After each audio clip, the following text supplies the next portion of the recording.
1000 साल हो गए। इस्लाम को अगर दबना होता, जिस वक्त उमर फारूक आजम शहीद हुए थे उस वक्त कमजोर हो जाता। इस्लाम को अगर दबना होता, उस्मान गनी जब अपने घर में शहीद कर दिए गए उस वक्त इस्लाम कमजोर हो जाता। अगर इस्लाम को खत्म होना होता, जब मौला अली शहीद कर दिए गए उस वक्त इस्लाम खत्म हो जाता। जब इस्लाम को खत्म होना होता, जिस वक्त रसूल पाक के चहीते नवासे इमाम हुसैन की लाश को घोड़े की टापों से रौंद दिया गया उस वक्त इस्लाम खत्म हो गया होता।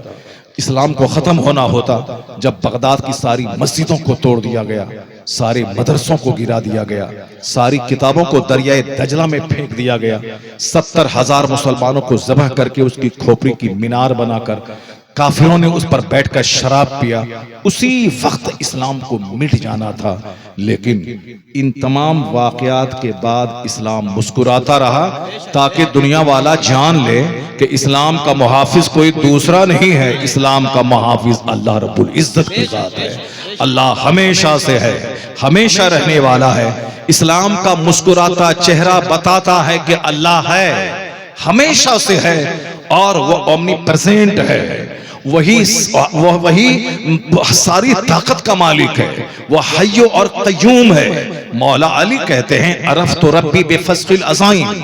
ये जो डिबेट करता है बैठ करके कि अब वहां ऐसा हो रहा है, वहां वैसा हो रहा है, अल्लाह ताला देख रहा है, जालिम बढ़ रहा है, जुल्म बढ़ रहा है, अगर अल्लाह होता तो उसको दबा देता।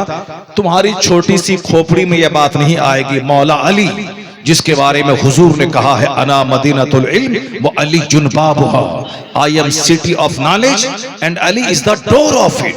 मैं इल्म का शहर हूं, मैं इल्म का शहर हूं, अली उसका दरवाजा है। वो मौला अली जो बाबे मदीनतुल इल्म है, वो मौला अली कहते हैं कि अरफ तो रब्बी बेफस्किल अज़ाइम। जब मेरे इरादे टूट जाते हैं, मैं चाहता कुछ हूं और हो कुछ जाता है। मैं चाहता हूं कि मैं खूबसूरत बनूं मगर मैं बदसूरत हो जाता हूं। मैं चाहता हूं मेरे 5-10 बेटे हो जाएं मगर मेरी 10 बेटियां हो जाती हैं। मैं चाहता हूं कि मैं पूरा मालदार बन जाऊं, पूरे शहर का सबसे बड़ा मालदार बन जाऊं मगर मैं कंगाल हो जाता हूं। मैं चाहता हूं कि हमेशा 90 साल की उम्र तक तंदुरुस्त रहूं मगर मैं अचानक बीमार हो जाता हूं। आखिर वो है कौन जो मेरी चाहत के खिलाफ काम करता है? मैं चाहता कुछ हूं और हो कुछ जाता है। मौला अली कहते हैं मैं पहचान लिया कि मेरा रब है, मैं चाहता कुछ हूं और हो कुछ जाता है। यह इस बात की दलील है कि बंदों का चाहा हुआ सब कुछ नहीं होता है, वही होता है जो मंजूरी खुदा होता है। नारे तकबीर, नारे रिसालत। अरफ तो रब्बी बेफस्किल अज़ाइम। मौला अली कहते जब मेरे इरादे टूट जाते हैं तब मैं समझ लिया कि मेरा खुदा है जो मेरी नहीं अपनी चलाता है। आज से 5 साल पहले आपको याद होगा चाइना जापान में मदरसों पे सख्त नजर थी कि मदरसा कायम नहीं होने पाए। मस्जिदों पे सख्त नजर थी कि कोई नमाज नहीं पढ़ने पाए। अमेरिका यूरोप से इस्लाम के खिलाफ बयानात आ रहे थे। हिंदुस्तान में एनआरसी का एक अलग तूफान और हंगामा था। पूरी दुनिया में मुसलमानों के खिलाफ न जाने एक तूफान बरपा था। कोई मस्जिदों के खिलाफ बोल रहा है, कोई खानका के खिलाफ बोल रहा है, कोई जलसे के खिलाफ बोल रहा है, कोई टोपी के खिलाफ बोल रहा है, कोई दाढ़ी के खिलाफ बोल रहा है, कोई साहब एनआरसी का कानून ला करके मुसलमानों के वजूद के खिलाफ बोल रहा है ताकि मुसलमान घबरा के अपना मजहब छोड़ दें और हिंदुस्तान में इसको जीना है तो वो कुफ्र और शिर्क कबूल कर लें। न जाने कैसा हंगामा था। मगर मालूम है इन सारे हंगामों को दूर करने वाले ने कैसे दूर किया? एक छोटा सा कोरोना का कीड़ा भेज दिया। वह छोटा सा कीड़ा जो अमेरिका के शहर को उजाड़ दिया, जो चाइना और जापान की चमक दमक को मिट्टी में मिला दिया, जो हिंदुस्तान के सारे एयरपोर्ट पे ताले लगवा दिए, पूरी दुनिया के हर घर को जेल में बदल दिया। सारे लोग क्वारंटाइन में चले गए। बेटा मर रहा है, बाप उसके करीब नहीं जा रहा है। सब भूल गए, खानका के खिलाफ बोलना भूल गए, मदरसे के खिलाफ बोलना भूल गए, मुसलमानों की दाढ़ी टोपी के खिलाफ बोलना भूल गए। सारे लोग क्वारंटाइन साहब, मास्क और कोरोना वैक्सीन मेडिसिन सब उसके पीछे लग गए। पूरी दुनिया के लोगों को अल्लाह ने बता दिया कि बंदे तेरे चाहने से सब कुछ नहीं होता है, वही होता है जो मंजूर खुदा होता है। तो अल्लाह ने लोगों को सजा देने के लिए फरिश्तों को आसमान से नहीं उतारा कि 1 लाख फरिश्ते उतर जाओ, सबों की गर्दनें काट दो, जाओ अमेरिका के प्रेसिडेंट की गर्दन काट दो, जाओ हिंदुस्तान के गृह मंत्री की गर्दन काट दो, जाओ चाइना और जापान के प्रधानमंत्री की गर्दन काट दो। फरिश्ता आसमान से नहीं उतरा। नमरूद जो पूरी दुनिया का बादशाह था, सिर्फ मिस्र का नहीं, सिर्फ इराक का नहीं, 4 बादशाह गुजरे हैं जो पूरी दुनिया में जिसकी सल्तनत रही है, 2 मुसलमान और 2 काफिर। उन 4 में से जो 2 मुसलमान हुए हैं, एक है हजरत सुलेमान अलैहिस्सलाम और एक है सिकंदर जुल्करनैन। यह दोनों की सल्तनत पूरे जमीन पर रही। मेरे मुस्तफ़ा की सल्तनत तो जमीन पे भी है, आसमान पे भी है, हर जगह है मुस्तफ़ा की सल्तनत। लेकिन जाहिरी हुकूमत जिसको कहते हैं आप, ये जाहिरी हुकूमत हजरत सुलेमान अलैहिस्सलाम को अल्लाह ने दी थी। सुबह कहीं शाम कहीं हवा पे तख्त बिछता था, दोपहर कहीं शाम कहीं सुबह कहीं, पूरी दुनिया पे सल्तनत थी। और एक सिकंदर जुल्करनैन की मशरिक से लेके मगरिब तक पूरी दुनिया पे उसकी सल्तनत थी। और 2 काफिर बादशाह, उसमें से एक नाम नमरूद का है। नमरूद की भी सल्तनत पूरी दुनिया में रही है। इतना बड़ा बादशाह जिन्होंने खुदाई का दावा किया कि मैं मारता हूं, मैं जिलाता हूं, जिन्होंने इब्राहिम अलैहिस्सलाम को आग में डाल दिया, जिन्होंने इब्राहिम अलैहिस्सलाम को इराक से निकलने पर मजबूर कर दिया, वतन से बेवतन किया। किसको? अल्लाह के खलील को, अल्लाह के दोस्त को।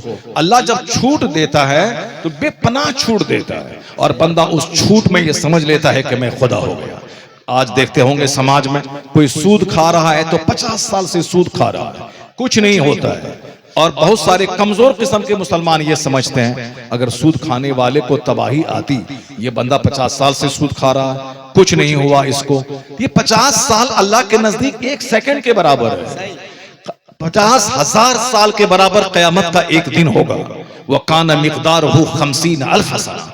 आप घबरा जाते हैं कि 14 साल हो गए, आप घबरा जाते हैं कि साहब 50 साल हो गए, लेकिन जिसने ये सारा संसार बनाया है, आप जानते हैं इस दुनिया के बने हुए करोड़ों साल हो गए, खरबों साल हो गए आसमान के बने हुए, जमीन के बने हुए।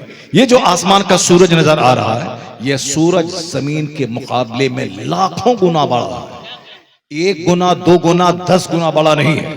यह सूरज जमीन से लाखों गुना बड़ा है, जो देखने में फुटबॉल की तरह लगता है। उस सूरज पर अगर कोई बंदा चला जाए, वहां से यह जमीन एक छोटा सा स्पॉट, छोटा सा धब्बा नजर आएगी।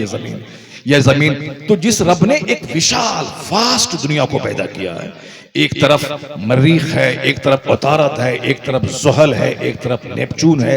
ये सब इस प्लैनेट्स हैं, स्टार्स अनकाउंटेबल, यानी जिसका शुमार नहीं हो सकता है। ये विशाल दुनिया, बहुत बड़े साइंटिस्ट आइंस्टाइन कहते हैं कि 10 लाख साल भी मुझको मिल जाए तो भी मैं दुनिया के और छोर का पता नहीं लगा पाऊंगा। ये बताएं कि ये साहब बैठ के डिबेट कर रहे हैं। आइंस्टाइन जो दुनिया का सबसे बड़ा साइंसदान, जिन्होंने कायनात का पता लगाया, वो कह रहा है कि 10 लाख साल भी उम्र मुझको मिल जाए तो भी मैं दुनिया की सच्चाई का पता नहीं लगा सकता। कायनात की कितनी उम्र है और कहां छोर है, इसका पता मैं नहीं लगा सकता। तो फिर कमजोर इंसान के बस की है ही नहीं वह सूरज की सच्चाई का पता लगा सके। वह चांद जो सूरज से रोशनी लेकर मुस्तार रोशनी लेकर चमकता है, इसकी सच्चाई का पता लगा सके। यह जमीन जिसका 75% हिस्सा सिर्फ पानी है, इसकी सच्चाई का पता लगा सके। बस बंदे का यही कहना है, बंदा यही करे, जब सूरज को देखे तो सूरज पैदा करने वाले खुदा को सजदा करे, जब चांद को देखे तो चांद को चमक देने वाले खुदा को सजदा करे, जब समंदर की विशालता को देखे तो फिर समंदर को विशालता देने वाले रब को सजदा करे, और जब पूरे वसी कायनात पे गौर करे, पेशानी जमीन पे टेक के बोले, इलाही मैं कमजोर हूं, तू ताकतवर है, मैं बंदा हूं, तू मेरा खुदा है, मैं मोहताज हूं, तू गनी है, मैं कमजोर हूं, तू अजीज और गालिब है, साफ लफ्जों में मैं बंदा हूं, तू मेरा खुदा है। क्या बात है, वाह वाह वाह वाह। जिस पॉइंट पे आप गौर करेंगे, आखिर में बंदा इसी अजज का एतराफ करेगा कि I am nothing, Allah is everything, मैं कुछ नहीं हूं, अल्लाह ही सब कुछ है। तो जिन लोगों ने गौर व फिक्र किया वो जानते हैं सच्चाई को। बेफिक्रा क्या जानने गया, बेफिक्रा क्या जानने गया, फिक्र करने वाला ही सब कुछ जानता है। मेरे पास वक्त नहीं है, वरना मैं आपको बताता कि किस तरह दुनिया के पढ़े लिखे लोग बड़ी तेजी से इस्लाम की तरफ माइल हो रहे हैं। किस तरह थाईलैंड की राजधानी बैंकॉक के एनाटॉमी का प्रोफेसर मेगाटेट तेजासन किस पॉइंट को देख करके वो कलमा पढ़ा, जो जावेद जैसे 1 करोड़ लोग जिसके पांव की धूल के बराबर नहीं हो सकते, इतना बड़ा पढ़ा लिखा आदमी सऊदी अरब की राजधानी रियाद में पूरी दुनिया को गवाह बना के कहा कि मैं एनाटॉमी का सबसे बड़ा प्रोफेसर और थाईलैंड की राजधानी बैंकॉक यूनिवर्सिटी का मैं सबसे बड़ा साइंटिस्ट, मैंने जो 10 साल में तहकीक की है, 10 मिनट में जब मुझको पता चला कि कुरान करीम में वही बात 1500 साल पहले से मौजूद है दुनिया में। कुरान तो अल्लाह का कलाम है, वो तो जब से है तब से मौजूद है, दुनिया में नाजिल हुई है ये किताब 1500 साल पहले, तो 1500 साल पहले से वह बातें मौजूद हैं। तो मेगाटेट तेजासन ने कहा जो 10 साल मैंने दिमाग जला के जिसको पाया है वो बात कुरान में मौजूद है। इसका मतलब है कि कुरान किसी बंदे का कलाम हो ही नहीं सकता है, ये बंदों के खालिक, बंदों के क्रिएटर का कलाम है। जब सच्चाई सामने आ गई है तो दुनिया गवाह है कि तेजासन कलमा पढ़कर मुस्तफा की गुलामी में दाखिल हो रहा है। पढ़े लिखे लोग बड़ी तेजी के साथ इस्लाम में दाखिल हो रहे हैं और आने वाला वक्त इस्लाम का है, आने वाला वक्त मुसलमानों का है। ये बात अगर मैं कहूं तो लोग कहेंगे मौलाना है जो मुसलमानों की मायूसी दूर करने के लिए ये ऐसी बातें कह रहे हैं ताकि मुसलमान नर्वस न हो, मुसलमानों को हिम्मत और हौसला मिले। ये बात मैं नहीं, ये बात आज से 50 साल पहले डॉक्टर बर्नार्ड शॉ ने कही थी।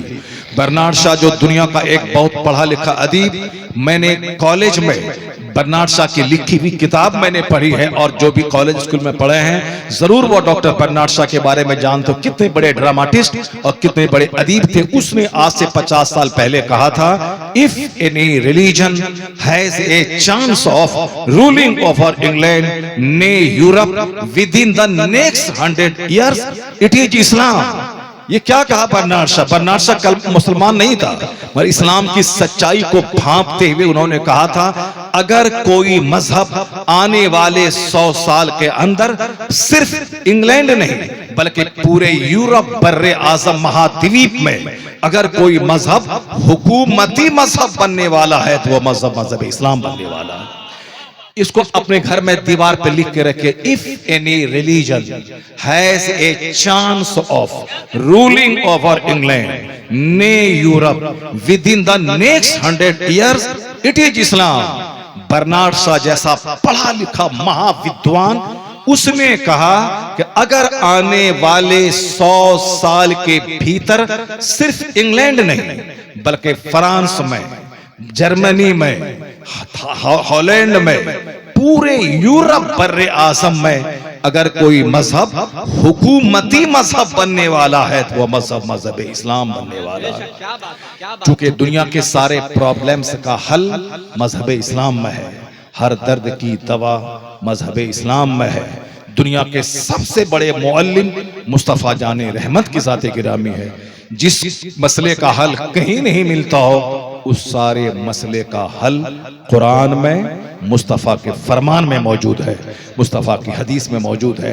एग्जाम्पल के तौर पर एक छोटी सी बात, डॉक्टर चार्ली चैपलिन दुनिया का सबसे बड़ा ब्रिटिश फिल्म स्टार, करोड़ों जिसके फैंस हैं, जिनके ड्रामास को, कॉमेडी को देखकर करोड़ों लोग अपने गम को दूर करना चाहते हैं। जिस तरह हिंदुस्तान में 2-4 नाम बड़े मशहूर हैं, जैसे एक्टर में दिलीप कुमार का नाम, अमिताभ बच्चन का नाम, शाहरुख खान का नाम, ये हिंदुस्तान की फिल्म इंडस्ट्रीज के किंग लोग हैं, बादशाह, ये बादशाह लोग हैं। उसी तरह इंग्लैंड की फिल्म इंडस्ट्रीज का बादशाह है चार्ली चैपलिन, बहुत बड़ा कॉमेडियन, फिल्म स्टार। उसकी उनकी फिल्में देखकर लोग मुस्कुराते थे, अपना गम दूर करते थे। लेकिन वो शख्स, गूगल पे आप जाएं, चार्ली चैपलिन का नाम लें, उसका एक फॉर्मूला सामने आ जाएगा। I always like to walk in the rain, nobody can see my tears. मैं बारिश में टहलना चाहता हूं ताकि जी भर के रोऊं और मेरे आंसू को कोई देख नहीं पाए। इतना अंदर से वह बंदा गमगीन और टूटा हुआ था। कौन? करोड़ों को हंसाने वाला, करोड़ों का गम दूर करने वाला, वो अंदर से टूटा हुआ था। वह डॉक्टर के पास जाके कहा कि डॉक्टर साहब, मैं अंदर से दुखी हूं, मेरे दुख का इलाज करो तुम। तो डॉक्टर ने कहा, चार्ली चैपलिन का शो देखा करो, तेरा गम दूर हो जाएगा। ये बोला, जिसका शो देखने का मशवरा आप दे रहे हो वो चार्ली चैपलिन मैं ही हूं, मुझे दुनिया चार्ली चैपलिन कहती है। डॉक्टर की आंखें फटी की फटी रह गईं कि जो करोड़ों को हंसाने वाला अंदर से इतना टूटा हुआ है, तो फिर सुकून है कहां, हैप्पीनेस है कहां, इंजॉय है कहां, मेरीमेंट है कहां, रिलैक्स कहां है, आखिर हैप्पीनेस कहां है, राहत और सुकून कहां है। एक तो चार्ली चैपलिन की जिंदगी से पता चला। हिंदुस्तान में एक नाइटिंगेल ऑफ इंडिया, बुलबुले हिंद है, लता मंगेशकर जी, जो 90 साल की उम्र में अभी कुछ दिन पहले जिसका देहांत हुआ, जो मरी है। हिंदुस्तान की सबसे बड़ी खातून, अचीवर, सुपर अचीवर। अचीवर मतलब जो सबसे बड़ी कामयाबी हासिल किया हो, सुपर अचीवर जो सबसे ज्यादा कामयाबी हासिल किया हो, शोहरत, दौलत, इज्जत, पॉपुलैरिटी, नामवरी, नेम, फेम, यानी जिसको करोड़ों लोग जानते हो, जिनके पास करोड़ों का जेवर हो, जिनके पास करोड़ों का बंगला हो, ये लता मंगेशकर जी उन सुपर अचीवर में एक हैं। बंबई में घर है, करोड़ों की कार है, करोड़ों की ज्वेलरी है, कभी अमेरिका, कभी नॉर्वे, कभी कनाडा, कभी थाईलैंड, कभी इंडोनेशिया, कभी बाली, कभी हिंदुस्तान के छोटे बड़े शहर, यानी दुनिया भर का भ्रमण। टाइम्स ऑफ इंडिया वाला जब उसे इंटरव्यू लेने गया, आप तो सुपर अचीवर हैं, दौलत शोहरत सब मौजूद है, प्रधानमंत्री पार्लियामेंट हाउस में बैठकर आपसे गीत सुन रहे हैं, इतनी बड़ी खुश फॉर्चुनेट औरत कौन होगी, फॉर्चुनेट पर्सनैलिटी कौन होगी जितनी शोहरत आपको मिली है। आप कैसा फील कर रही हैं, कैसा लग रहा है आपको? तो लता मंगेशकर जी ने कहा कि ऐसा लग रहा है कि I like to leave this world, मैं इस दुनिया को छोड़ना चाहती हूँ। एक अंग्रेजी में लफ्ज आता है लीव, LIV, लीव माने रहना, और एक आता है LEAVE, लीव, लीव माने छोड़ना। तो लता मंगेशकर जी कहते हैं, I like to leave this world, अब मेरी ख्वाहिश है कि मैं दुनिया छोड़ के मर जाऊं। क्यों? जो मैं चाहती थी मुझको नहीं मिला, जो मैं चाहती थी मुझको नहीं मिला। 2 कट्ठा जमीन खरीद कर इंजॉय करने वाला, छोटा सा घर बना के इंजॉय करने वाला, 2-4-10 करोड़ रुपए बैंक में जमा करके इंजॉय करने वाला, हकीकी इंजॉय तो मिलेगा नहीं। बज़ाहिर पान खा के कह दें कि मैं बहुत खुश हूं, सीने पे एक हाथ मारूंगा तो 50 गम आप बोल देंगे। इतने सारे गमों के बीच में मैं जी रहा हूं, बीवी, बाल बच्चे, पड़ोसी, रिश्तेदार, अपनी सेहत, तंदुरुस्ती, हर आदमी दुखी है। क्यों? अल्लाह ने सारा सुख इस दुनिया में रखा ही नहीं है। अब आप अच्छे हैं, दौलत है तो तंदुरुस्ती नहीं है, तंदुरुस्ती है तो दौलत नहीं है, दौलत है तो बाल बच्चे अच्छे नहीं हैं। बिल गेट्स को कौन नहीं जानता, दुनिया का सबसे बड़ा मालदार, वो उन्होंने सॉफ्टवेयर कंपनी का दियो उसको बोला जाता है, सॉफ्टवेयर जाइंट, यानी जो आज पूरी दुनिया में कंप्यूटर सॉफ्टवेयर है उसका वो दियो भूत बोला जाता है उसको, बिल गेट्स को, इतना बड़ा मालदार पूरी दुनिया का। मगर जब देखा कि मेरा बेटा बागी हो गया, मेरा बेटा दौलतों की फरावानी की वजह से बिगड़ गया, उसने कसम खा लिया कि अब मैं दौलतों में दिल नहीं लगाऊंगा, बल्कि मैं अपनी आधी दौलत हेल्थ और एजुकेशन के क्षेत्र में मैं डोनेट कर देता हूं। जब मेरे बच्चे दौलत की वजह से बिगड़ गए, बच्चा मेरा नहीं हुआ, अब मैं दौलत लेके क्या करूं? उन्होंने अपनी सारी जिंदगी एक ट्रस्ट बनाकर मानवता की सेवा में गुजारने का फैसला कर लिया। जब उसके पास सारी खुशी नहीं है तो इसका मतलब है कि खुशियां दुनिया में नहीं है। दुनिया में तंदुरुस्ती है तो खूबसूरती नहीं, खूबसूरती है तो दौलत नहीं, दौलत है तो पड़ोसी अच्छे नहीं। अगर सब कुछ है तो अचानक मर जाने का अंदेशा, अचानक बीमार पड़ने का अंदेशा, अगर मैं सेहतमंद रहूं तो बाल बच्चों की बीमारी का अंदेशा, यानी पूरी दुनिया में कहीं फुलफिलमेंट नहीं है। क्यों?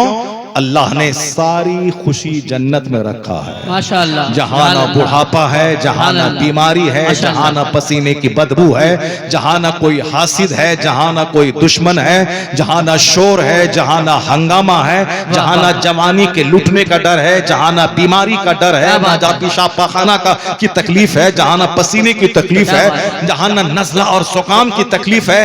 हर एतबार से परिपूर्ण जगह है वो जन्नत, जहां सोने चांदी की ईंट से बना हुआ मकान, जहां मोती की तरह चमकते हुए गिलमान, जहां थूकें तो सातों समंदर का पानी मीठा हो जाए वो हुस्नो जमाल वाली हूरें, जहां 30 साल की जवानी चाहे 90 साल का बूढ़ा दुनिया में क्यों ना मर जाए, अगर अल्लाह उसको जन्नती बनाएगा तो 30 साल का जवान बना के जन्नत बनाएगा। इस तरह से सारी फुलफिलमेंट जन्नत में है। तो लोग दुनिया में तलाश कर रहे हैं कि मैं मकान बना के एंजॉय करूं, मैं गाड़ी खरीद के एंजॉय करूं, मैं साहब हॉस्पिटल बना के एंजॉय करूं, मैं कॉलेज की डिग्री लेके एंजॉय करूं। नहीं, एक डिग्री मिलती है तो दूसरा 10 दुख सामने आता है। एक मकान बनता है तो फिर 50 दुख सामने आ जाते हैं। एक खूबसूरत औरत मिलती है तो फिर वहां से 50 नए दुख के दरवाजे खुल जाते हैं। यहीं से बंदा को सीखना चाहिए कि सारा सुख दुनिया में नहीं है, सारा सुख जन्नत में है, और उस जन्नत की झलक इस दुनिया में उसके हिस्से में है जो उस जन्नत की तैयारी करते हुए खुदा को सजदा करता है। सुभान अल्लाह। You have spoken beyond your time. यानी सजदे में, तिलावत में, इबादत में, रियासत में अल्लाह ने वो सुख रखा है। या तो सारा सुख वहां जन्नत में है या उसकी थोड़ी सी झलक इस दुनिया में है। कोई प्रधानमंत्री के दर की कब्र पे कोई नहीं जाता, न जवाहरलाल नेहरू की कब्र पे कोई जाता है, न इंदिरा गांधी की कब्र पे कोई जाता है। साल में एक बार प्रधानमंत्री उसकी समाधि पे जाके फूल चढ़ा देते हैं। लेकिन एक फकीर है, एक दुर्वेश है जो पैदा हुआ था ईरान की सरजमीन में। ईरान से चल के 25 साल तक उन्होंने इल्म हासिल किया समरकंद बुखारा में। फिर अपने मुर्शिद के पास गए, 30 बरस तक मुर्शिद का बोया बिस्तर उठाया, सफर में हजर में खिदमत की, मदीना गया, रसूल पाक से इशारा पाके हिंदुस्तान आ गए। हिंदुस्तान के शहर अजमेर को अपना मस्कन बनाया। 97 साल की जिंदगी गुजारी, अपना वतन छोड़ा अल्लाह के लिए, रात की नींद कुर्बान की अल्लाह के लिए, इल्म हासिल किया अल्लाह के लिए। हिंदुस्तान के बुतखाने में आकर 90 लाख मुशरिकों को साहिब ईमान बनाया। अब अल्लाह ने वो इज्जतें दे दी कि मोइनुद्दीन तुमने मेरे दीन की खिदमत की है, अब जब तक हिंद रहेगा, जब तक तेरी कब्र रहेगी, उस वक्त तक तेरे नाम की धूम मचती रहेगी। तेरे पास अपना बेटा रहे ना रहे, करोड़ों रूहानी बेटे तेरी कब्र पे हाजिरी देते रहेंगे, फातिहा पढ़ते रहेंगे, गुलाब का फूल चढ़ाते रहेंगे। अरबपति की कब्र पे जानवर चल रहा है, उस फकीर की कब्र पे 24 घंटे गुलाब और गुलाब का फूल महक रहा है। वहां करोड़ों लोग वहां उस चौखट की खाक चूमना चाहते हैं। ये इनाम है अल्लाह की तरफ से कि जो सिर्फ बाल बच्चों के लिए जिएगा, बाल बच्चे उसके बाकी हो जाएंगे, और जो रब के लिए जिएगा, उनका बच्चा हो ना हो, करोड़ों दिलों में अल्लाह उसकी मोहब्बत अता फरमा देगा। आप देख सकते हैं कि सुपर अचीवर मोइनुद्दीन अजमेरी है, जिन्होंने वो कामयाबी हासिल की। इंतकाल के 800 साल गुजर गए, लेकिन आज तक उनकी कब्र की रौनक फीकी नहीं हुई है। उनके दरबार का हुस्न बढ़ता जा रहा है। इसलिए इस बात को दिमाग से निकाल दें कि दुनिया में दौलतों से, मकान से, नौकरी से सुख मिल सकता है, नहीं, इबादतों से सुख मिलेगा, तिलावत से सुख मिलेगा। मैंने कहा था कि मुझको अंग्रेजी बोलने का मन कर रहा है, मगर मैं दूसरे पॉइंट की तरफ चला गया और मेरा टाइम भी लगभग पौने घंटा हो गया। हाँ, You have spoken beyond your time. माशाअल्लाह माशाअल्लाह। असद भाई ने कहा कि अब आप वक्त के आगे भी अब आप बोल सकते हैं, तो बस वही मैंने कहा था।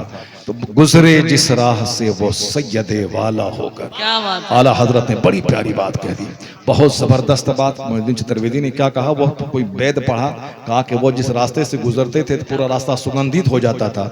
आला हजरत ने कितनी जबरदस्त शायरी की है, हदीस का तर्जमा, और करोड़ों अशआर के का निचोड़ इस शेर में बयान किया है कि गुजरे जिस राह से वो सैयदे वाला होकर, रह गई सारी जमीन अंबरे सारा होकर, रह गई सारी जमीन अंबरे सारा होकर। अब जरा मैं अंग्रेजी बोलूं। When the prophet walked along any street, the entire earth became fragrant and sweet. सुभान अल्लाह बोले आप लोग जोर से। सुभान अल्लाह। अब मैं अगला शेर पढ़ूंगा मैं। क्या बात है, वाह वाह वाह। When the prophet walked along any street, the entire earth became fragrant and sweet. आला हजरत कहते हैं कि चमने तैबा है वो बाग कि मुर्गे सिदरा। वाह वाह वाह। दुनिया के बाग में तो दुनिया के बुलबुल चहकते हैं, पर मदीना वो बाग है जहां बुलबुले सिदरा जिब्रील अमी चहके हैं, जहां हजारों बार चहके हैं। वो कहते हैं चमने तैबा है वो बाग के मुर्गे सिदरा बरसों चहके हैं जहां बुलबुले शैदा होकर। So distinguished is the position of Taiba's garden. Its nightingales are the birds of the highest heaven. So distinguished is the position of Taiba's garden. Its nightingales are the birds of the highest heaven. आला हजरत कहते हैं ये चांद क्या जगमगाता है, ये तो मेरे मुस्तफा के नूर का सदका है। ये सूरज में जो चमक है वो मेरे मुस्तफा के चेहरे की खैरात लेके चमक रहा है। कहते हैं कि रुखे अनवर की तजल्ली जो कमर ने देखी। गालिब को सुने होंगे, इकबाल को सुने होंगे, इंशा को सुने होंगे, ज़ौक़ को सुने होंगे, लेकिन आला हजरत को सुनिए क्या शायरी आपने की है। क्या कहते हैं रुखे अनवर की तजल्ली जो कमर ने देखी, रह गया बोसा दहे नक्शे कफे पा होकर।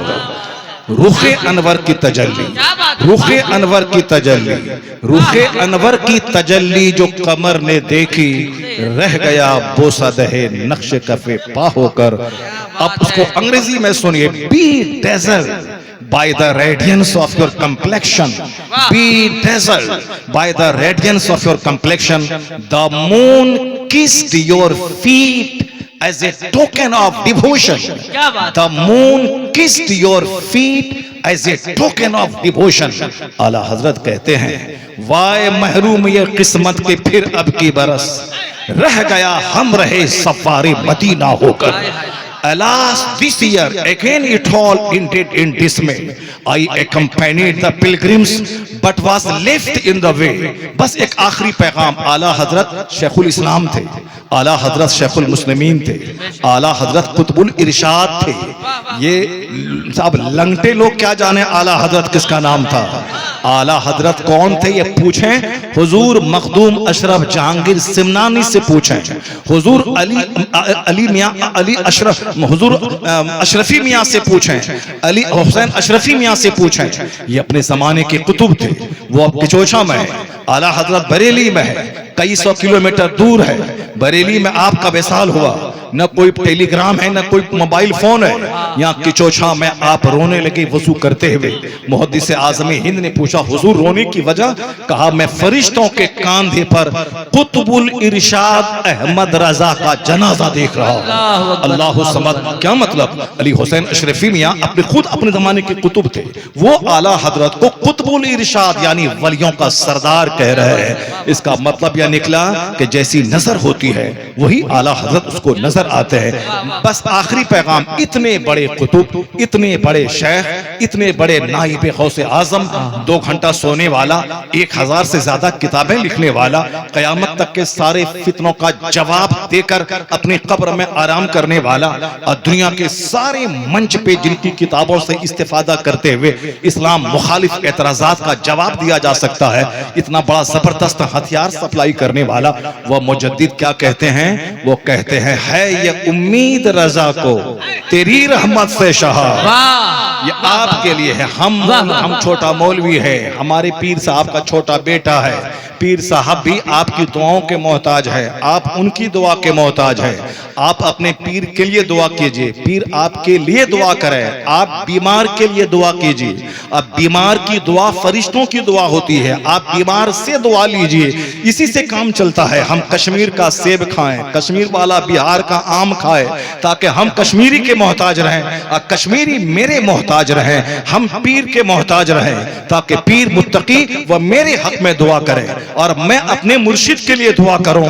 तब इसलिए मरने के बाद औलाद की दुआ बाप के हक में कबूल होती है, और जब तक वालिदैन जिंदा हैं वालिदैन की दुआ औलाद के हक में कबूल होती है।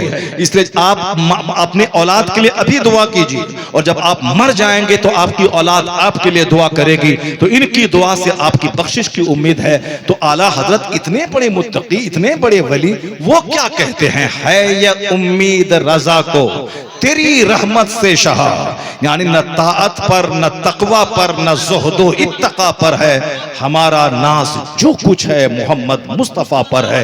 रजा कहते हैं है ये उम्मीद रजा को तेरी रहमत से शाह, न हो जिंदान ये दोज़ख तेरा बंदा होकर, न हो जिंदान ये दोज़ख तेरा बंदा होकर। Your poor Raza humbly hopes, O merciful master, you will save your servant from hell's disaster। इतने बड़े कुतुब अपने आप को गुलाम कहते हैं, तो आप भी गुलाम मुस्तफ़ा बन जाइए, आप भी नबी मोहतरम का गुलाम बन जाइए। और यही कहे कि सरकार, मैं चाहे 1000 ताअत और 1000 सजदा करूं, मगर बख्शिश की उम्मीद तो आपकी शफाअत से ही है। इसलिए हुजूर आप शफाअत फरमाए मेरी, हुजूर आप नजर इनायत फरमाए मुझ पर।